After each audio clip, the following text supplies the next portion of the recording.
오늘은 에베소서 5장 25절로 27절의 말씀을 가지고 한국교회 구하기, 그러한 제목으로 말씀의 은혜를 나누고자 합니다.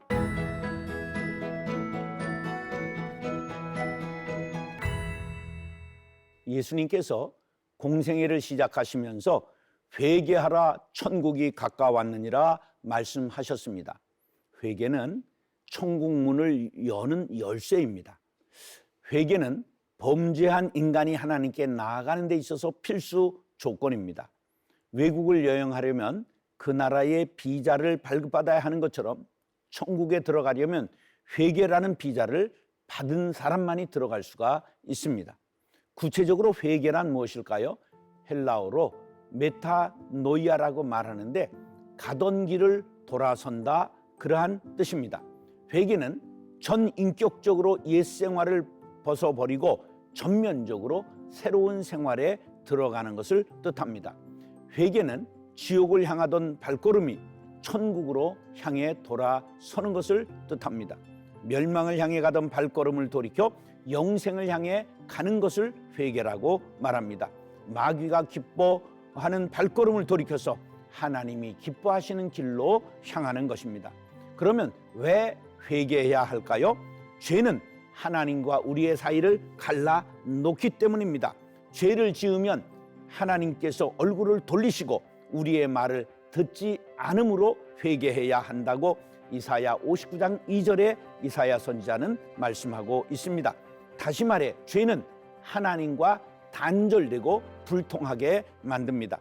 하나님과 불통한 인간들의 발은 행악하기에 빠르고 무죄한 피를 흘리기에 신속합니다. 그들의 생각은 악하고 점점 더 죄악에 빠져 마귀의 종노릇을 하게 마련입니다. 이런 상태를 깨닫고 회개하는 자만이 그의 영이 회복되고 새 생명을 얻을 수 있습니다. 새는 창공을 날아야 하는데 창공을 날기 위해서는 알을 깨고 나와야 합니다. 한국교회가 일어나 함께 생명을 노래하려면 죄를 회개해야만 합니다. 우리 모두 부흥을 소원합니다. 회개 없이 부흥 없습니다. 회개 없이 회복 없습니다. 회개 없이 새 생명을 얻을 수 없기 때문입니다. 교회가 세상을 걱정해야 되는데 세상이 교회를 걱정한다는 말이 심심치 않게 들려오고 있습니다. 왜 이렇게 되었을까요? 그것은 말로는 하나님을 섬긴다면서 실제로는 만몬을 섬기기 때문에 생기는 일입니다. 교회를 개척해서 대형 교회를 만든 지도자들은 무에서 유를 만들었다는 명성을 얻게 되고 무소불위의 종교적 후광이 더해지면서 부패가 가속되는 것입니다.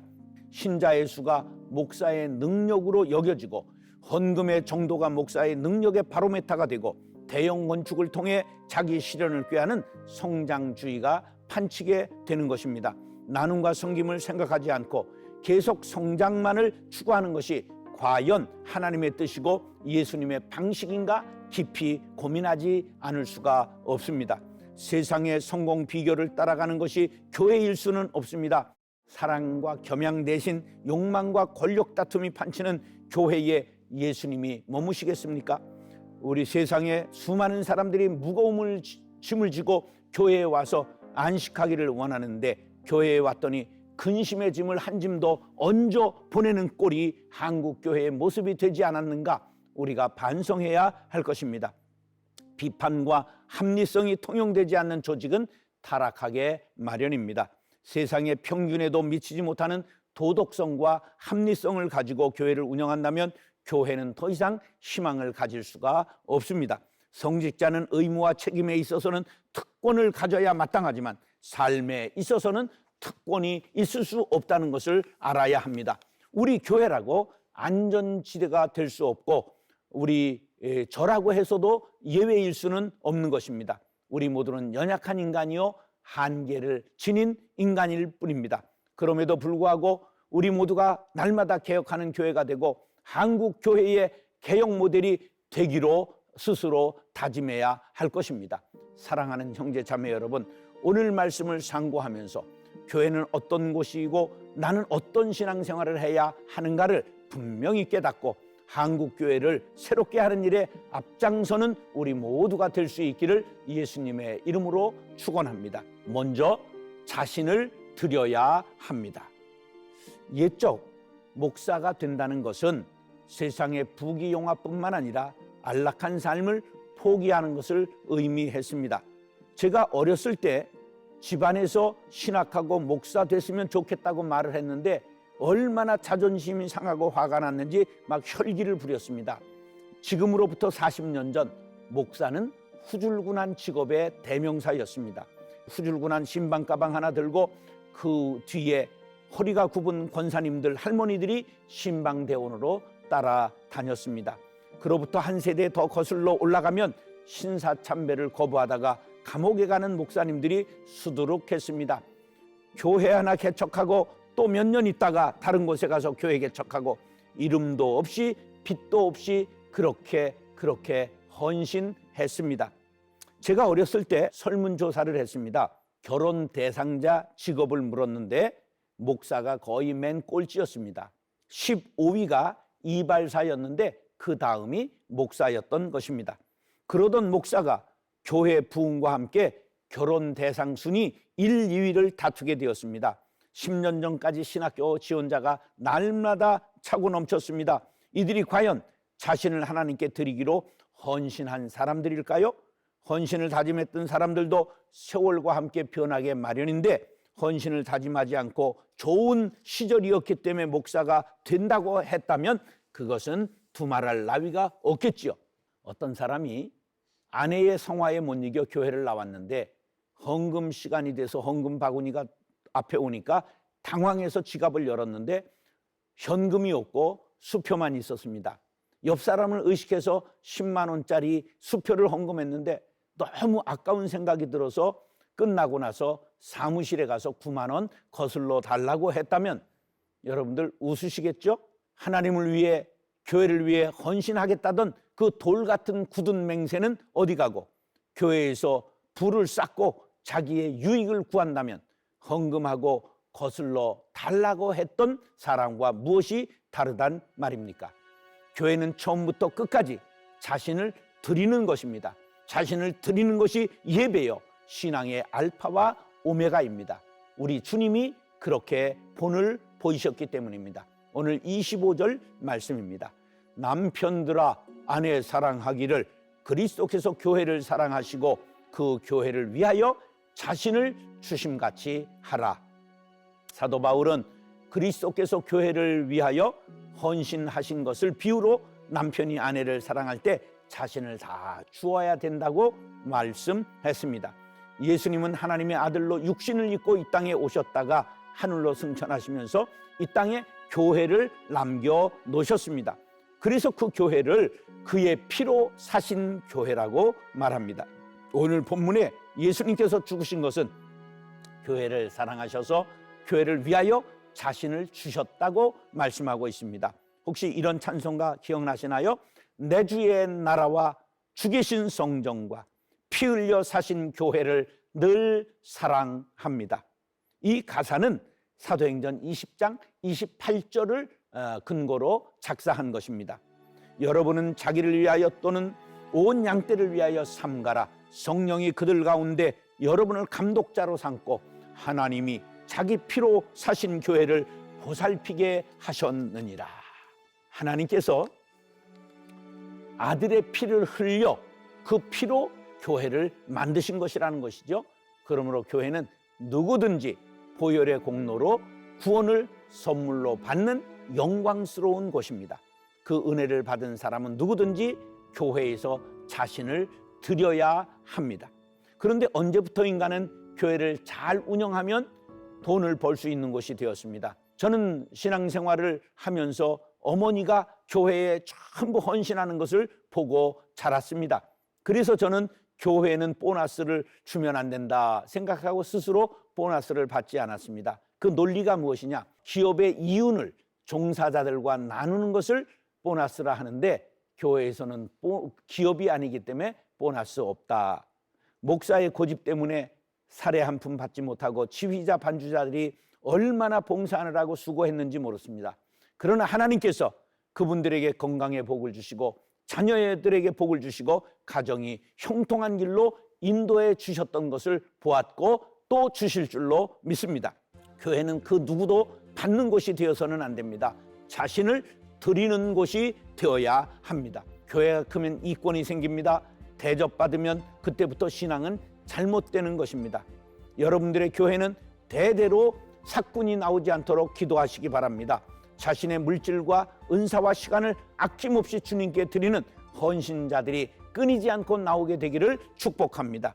마태복음 26장 7절에 한 여자가 매우 귀한 향유 한 옥합을 가지고 나와서 식사하시는 예수의 머리에 부으니, 저와 여러분 모두가 옥합을 깨트려 예수님 머리에 부은 여인처럼 가장 고귀한 것을 주님께 드리는 믿음 갖게 되기를 간절히 바랍니다. 사랑하는 형제 자매 여러분, 교회는 받는 곳이 아니라 자신을 드리는 곳이 되어야 합니다. 우리의 아름다운 헌신이 한국교회를 새롭게 하는 모델이 될 수 있도록 목사도 성도들도 모두 자신을 드리는 교회를 만들어 갈 수 있게 되기를 예수님의 이름으로 축원합니다. 두 번째로, 교회는 거룩성을 회복해야 합니다. 교회에는 거룩할 성자를 쓰는 용어가 많이 있습니다. 이런 이름들이 재료가 금으로 되어 있기 때문에 거룩하다고 이름을 붙인 것이 아니라 하나님이 계시고 하나님께 드리고 하나님을 위해 사용하기 때문에 거룩하다고 말하는 것입니다. 성전, 성물, 성지, 성직, 성찬, 성회, 성일, 성의, 성수, 성서, 성도, 성가, 이러한 많은 용어들에게 거룩할 성자가 붙습니다. 왜냐? 교회는 거룩한 곳이기 때문입니다. 교회가 거룩하다는 것은 목사가 거룩하고 거룩한 사람들이 모여서 그렇게 부르는 것이 아니라 거룩하신 하나님을 모신 곳이기에 거룩하다고 말하는 것입니다. 거룩하신 하나님과 교제할 수 없는 죄인들이 예수님의 보혈의 공로를 덧입고 하나님을 아버지라 부르며 교제하는 것이 교회입니다. 그러므로 교회에 나오면 하나님의 거룩하심을 자연히 닮아가게 마련입니다. 그런데 어찌된 일인지 한국 교회의 거룩함이 점점 사라지고 있습니다. 영국의 신학자이자 세계적 기독교 변증가인 제임스 패커는 이런 말을 했습니다. 지금 우리에게 정의보다 더 중요한 것은 거룩이다. 거룩함이 없으면 아무도 주님을 볼 수 없다. 거룩함은 영성과 도덕성이라는 두 개의 기둥에 놓인 아치와 같아서 두 기둥 중 어느 하나가 가라앉으면 반드시 무너지게 되어 있다 말했습니다. 한국 교회는 영성을 무척 강조하고 도덕성을 개인적인 문제로 돌린 결과 혹독한 대가를 치르고 있습니다. 교회의 기둥이 무너지는 소리가 들립니다. 하나님께서 통곡하십니다. 만신창이가 된 한국 교회, 세상의 빛과 소금이 되기는커녕 세상으로부터 조롱당하고 손가락질 당하고 훈수를 듣는 교회, 지금 가장 교회에 필요한 것은 거룩의 회복입니다. 이는 곧 물로 씻어 말씀으로 깨끗하게 하사 거룩하게 하시고, 거룩함이란 습관적으로 하나님과 한 마음을 갖는 것입니다.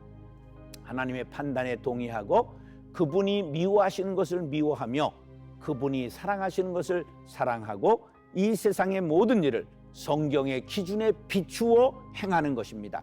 그러기 위해 우리는 성경 공부를 하고 말씀을 마음에 새기는 것입니다. 참된 거룩을 위해서는 희생의 대가를 치루어야 합니다. 자기 욕망을 꺾고 하나님께 드려야 합니다. 자기 소유를 형제들과 나누어야 됩니다. 자기의 시간을 하나님께서 기뻐하시는 일에 사용해야 됩니다. 자기의 재능을 선한 일에 바쳐야 합니다. 교회적으로는 정화운동을 펼쳐야 합니다. 목회자들이 교회와 성도들을 돌보는 일보다 감투를 쓰는 일에 관심을 갖고 분주해지면 언제 기도하고 언제 거룩성을 회복할 수 있겠습니까? 자기 소떼와 양떼를 부지런히 살피는 그런 목자가 되도록 본질적인 사역에 힘쓰는 운동이 일어나야 합니다. 그 다음에는 경건, 절제 운동을 벌여야 합니다. 교인들에게 경건의 모양뿐만 아니라 경건의 능력을 맛볼 수 있도록 훈련에 힘써야 됩니다. 금주, 구면, 운동과 함께 환경을 지키고 자원을 아껴 쓰는 생활이 몸에 배도록 절제 운동을 벌여야 합니다. 교회의 젊은이들에게 순결 교육을 시키고 교회의 재직들에게 성적 타락을 부추기는 세상 풍조를 배격하는 훈련을 시켜야 됩니다. 가정 사역을 통해 가정 회복 운동을 펼쳐야 합니다. 이런 일들이 성적 타락을 방지하는 데 도움이 될 것입니다. 거룩하다는 말의 성경적 의미는 구별되었다는 뜻입니다. 헬라어로 하기오스라고 하는데 하기오스라는 말은 구별되었다, 분리되었다는 뜻입니다. 우리들은 세상에 살면서도 세상과 구별되어 살아야 됩니다. 이것이 거룩함의 본질입니다. 세상의 황금만능주의로 가득 차고 성개방 풍조가 만연해지고 권력 중심적으로 행동을 한다 할지라도 우리는 하나님의 백성들로서 거룩성을 회복하며 거룩한 길을 걸어가야 합니다.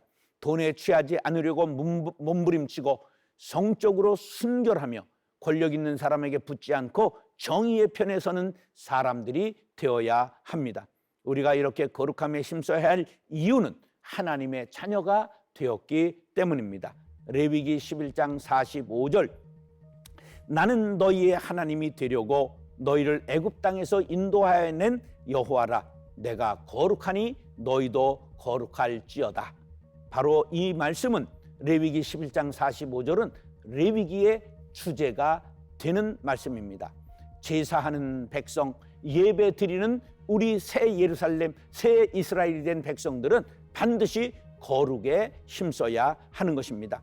우리가 거룩한 사람이 되기 위해 몸부림칠 때, 거룩한 교회를 이루기 위해 힘쓰고 애쓸 때 하나님이 우리를 가상히 여기시고 칭찬해 주시고 성령으로 능력을 더해 주실 것입니다. 그러면 구체적으로 어떻게 해야 거룩해질 수 있을까요? 디모데전서 4장 5절은 두 가지를 말씀합니다. 하나님의 말씀과 기도로 거룩하여 짐이라. 할렐루야.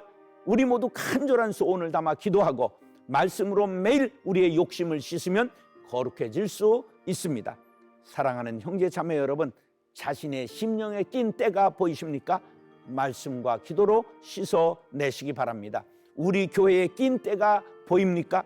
함께 거룩한 교회를 만드는 일에 힘을 모으시기 바랍니다. 한국 교회를 거룩하게 하는 일에 쓰임받는 우리 모두가 될 수 있기를 예수님의 이름으로 축원합니다. 세 번째, 한국 교회를 구하기 위해서는 영광을 회복해야 합니다.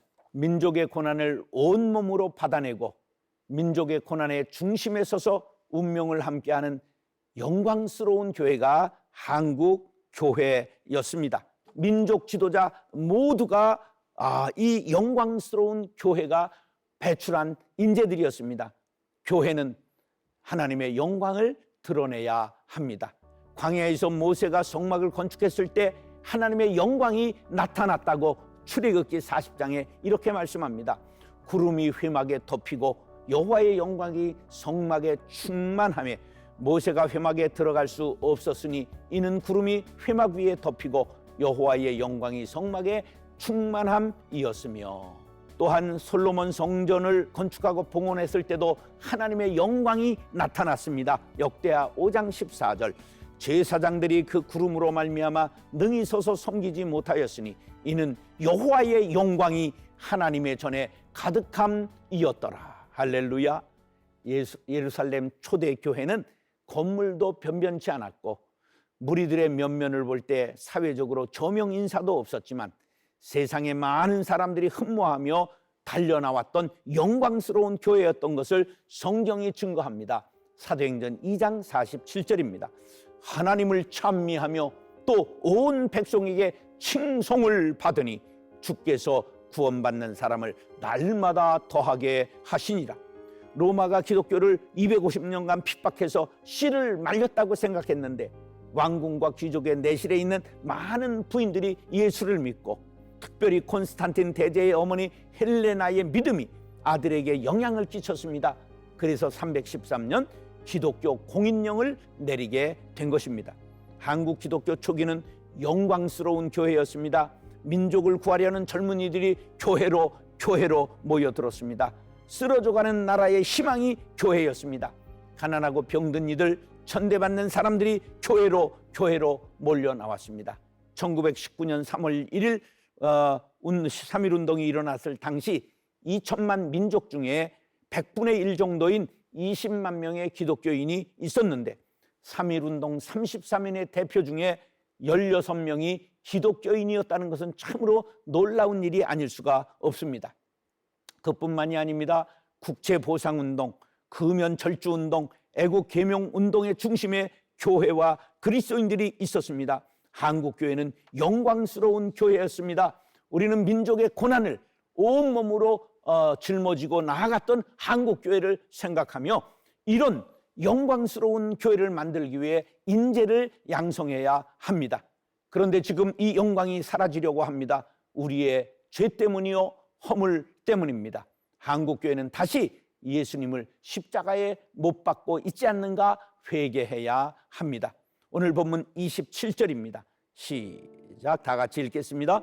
자기 앞에 영광스러운 교회로 세우사 티나 주름 잡힌 것이나 이런 것들이 없이 거룩하고 흠이 없게 하려 하심이라. 아멘.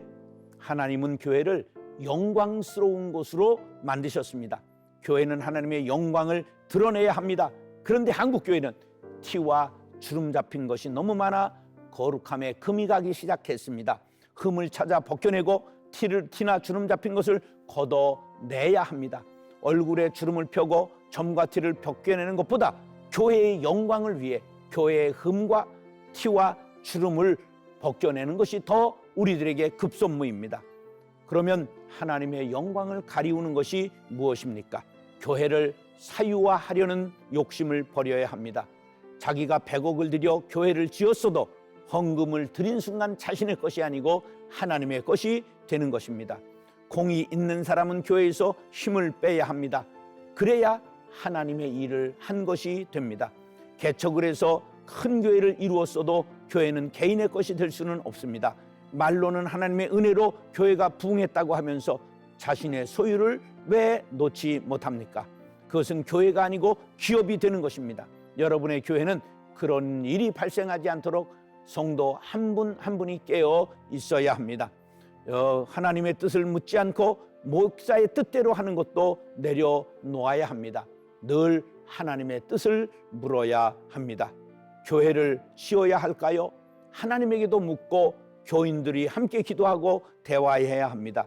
교회 내에 분쟁이 없도록 소통의 길을 열어놓고 우리가 대화에 힘써야 합니다. 대화하지 않으면 교회의 불만이 누적되게 마련입니다.